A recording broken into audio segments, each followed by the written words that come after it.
Gracias a nuestros dos ponentes. Abrimos, si queréis, ahora el turno de preguntas, por si queréis hacer alguna duda, algún comentario a los ponentes. Sí. Sí.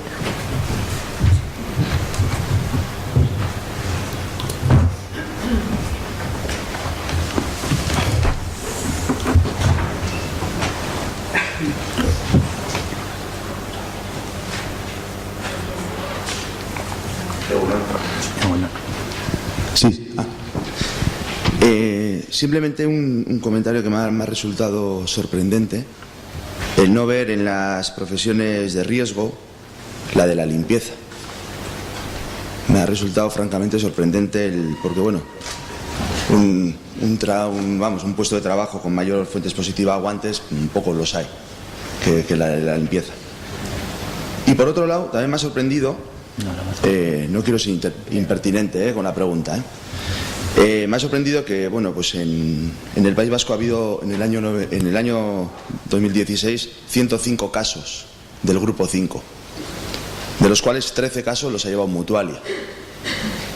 Que Mutualia, hemos hablado del 46% de los trabajadores.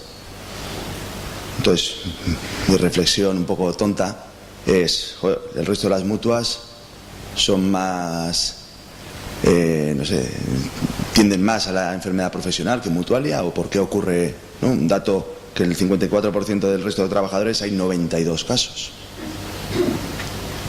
No quiero ser impertinente sino...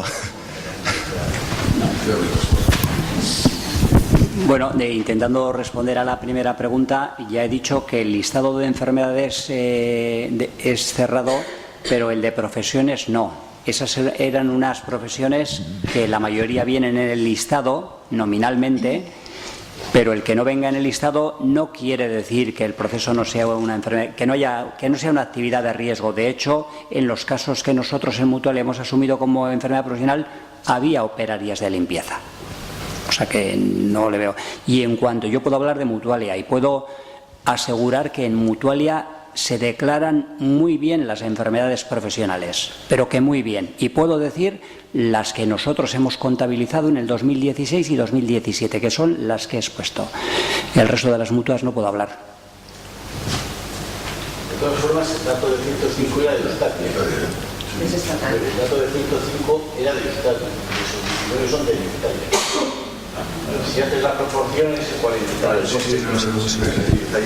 Es más o menos la tasa que hay. Hola, buenos días. Yo estoy muy vinculada al sector profesional de la estética y la peluquería y sí que me gustaría conocer un poco más la prevención que pueden utilizar las profesionales en cuanto a las uñas de gel y a la utilización de los acrilatos. Es decir, además de los guantes, pueden utilizar algún otro sistema preventivo. Y luego, respecto al polvo, ellas en el ambiente suelen tener mucho polvo también. Yo no sé eso cómo les puede afectar. Pues la prevención es con los guantes que he comentado, tienen que ser esos especiales de Silver Seal, de 4H, y para el polvo con mascarilla. Sí que el guante es importante porque aparte de la dermatitis, a veces puede haber un poquito de neuropatía con insensibilidad, que eso se me ha olvidado comentar. Lo que pasa que también lo que hemos detectado, hemos visto tres trabajadoras con poca experiencia y yo creo que no se les insiste en que el acrilato es muy sensibilizante. La prevención es complicado, tiene que ser con el guante ese, pero también te comentan que tienen menos destreza porque llevar el guante ese de las 4 capas más el de nitrilo encima, y a veces tienen que cambiar un poquito de ocupación, dedicarse a otra tarea en el salón de belleza. Gracias.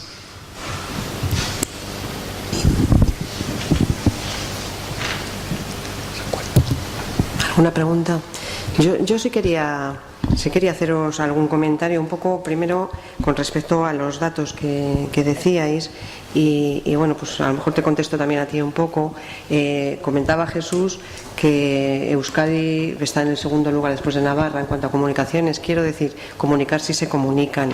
Yo creo que la comunidad de Euskadi es una de las que más se comunican, más afloran. Eso por un lado. Y por otro lado también añadir que algunas de las que ha comentado que han pasado a ser accidente de trabajo, pues una dermatitis pasa a ser accidente de trabajo cuando no la puedes encuadrar dentro del cuadro de enfermedades profesionales. Es decir, que la estás metiendo de alguna manera como profesional, pero te impiden meterla en el cuadro, pues porque no, pues oye, el cuadro es el que es, ¿no? Con eso quiero decir que yo creo que hay dermatitis que se están metiendo en profesionales, bueno, más de que en otras comunidades, ¿no? Que nos hacías ahí un comentario a lo mejor pensando que no afloraban, ¿eh? Sin más, una reflexión. Eso por un lado. Por otro lado, yo quería preguntar, en este caso a ti, Demetrio, a ver si veis muchas recidivas de casos, lo digo desde el punto de vista de la medicina del trabajo, pues para nosotros damos por hecho que cuando un paciente cura o mejora, vuelve a su puesto de trabajo. No sabemos si recidivan, más que nada por hacernos una idea, porque incapacidades permanentes en piel, yo no tengo datos ahora mismo para poder mostrar, pero muchas permanentes no existen, con lo cual doy por hecho que el trabajador en la mayor parte de las veces volverá a su puesto de trabajo. Si hay recidivas, quiere decir que algo no hacemos bien desde prevención, o es un poco el comentario que te quería hacer. Sí, en la mayoría de los casos hay poca recidiva, pero en los casos en que es por alergia, a veces según qué alérgeno es difícil de evitar en el medio laboral, porque hay muchos que son aerotransportados o luego otros están también en la vida diaria. Entonces hay alérgenos que no es exclusivo en el medio laboral.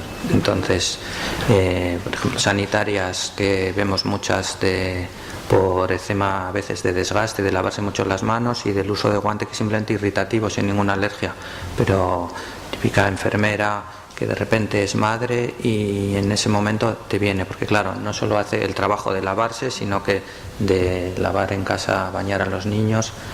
Entonces que la causa de la recidiva a veces no está solo en el trabajo. O en el caso de las resinas epoxi, sí que has comentado, hemos tenido ya 2 o 3 casos de pintores que han sido incapacidad permanente porque está en el ambiente, y nos pasó un caso, 2 casos nos han pasado curiosos de el trabajador ir solo para hacer el estudio de puesto de trabajo, ir un lunes con el servicio de prevención. Nada más llegar a la empresa a las 8 de la mañana, desde el viernes que ya no había habido actividad, solo de entrar a la empresa empezar a ponerse ya todo eritematoso de lo que quedaba residual, del viernes anterior. Entonces que identificas el alergeno, que en la pintura es la resina epoxi, pero a veces, en la mayoría de los casos, informándole de dónde está, y luego el médico de empresa le mira qué productos le cambian, o la taladrina o algún jabón que no tenga catón. En la mayoría de los casos, pues lo que dices, hay poca incapacidad permanente. Hombre, desde el punto de vista de prevención, la verdad es que yo os agradezco, porque sé que siempre aprendemos en estas charlas algo. Yo, desde luego, me parece muy interesante saber, o por lo menos recordar, que dentro de las medidas preventivas que se pueden poner a la vuelta de la reincorporación al trabajo de una persona que haya tenido este tipo de problema, está la ventilación. Quiero decir que esto a veces, pues los sanitarios desde nuestros puestos se nos olvida este tipo de medidas que hay que hacer, que son muy fáciles, esa una. Y 2, cuando comentabas lo de las duchas, que fíjate qué cosa más barata y más sencilla que tener una ducha con manguito para no tener que mojarte mientras están haciendo tus pruebas, ¿no? Quiero decir que a mí me parecen unas buenas reflexiones cara a la prevención de riesgos, no solo a la medicina del trabajo, sino a todo el servicio de prevención. No sé si alguno queréis añadir alguna cosa. Ya es tarde, todos nos queremos ir a comer, seguro, pero bueno, aprovechando que tenemos aquí a los ponentes, ¿alguna pregunta? Pues si no hay preguntas, daros las gracias a los ponentes, a Mutualia por la colaboración, a GSK por vuestra participación y a todos los ponentes que habéis venido, a la Sociedad Vasca, a la Academia de Ciencias Médicas, a todos los asistentes, que si no venís no hay jornadas, esto es así, y tenéis en vuestras carpetas unas encuestas que siempre os pasamos, pues para que nos digáis en qué podemos mejorar, que ese es el fin de las encuestas que pasamos, y si tenéis algo que aportar, pues bien recogido será. Y nada más, muchas gracias a todos. Gracias a los ponentes.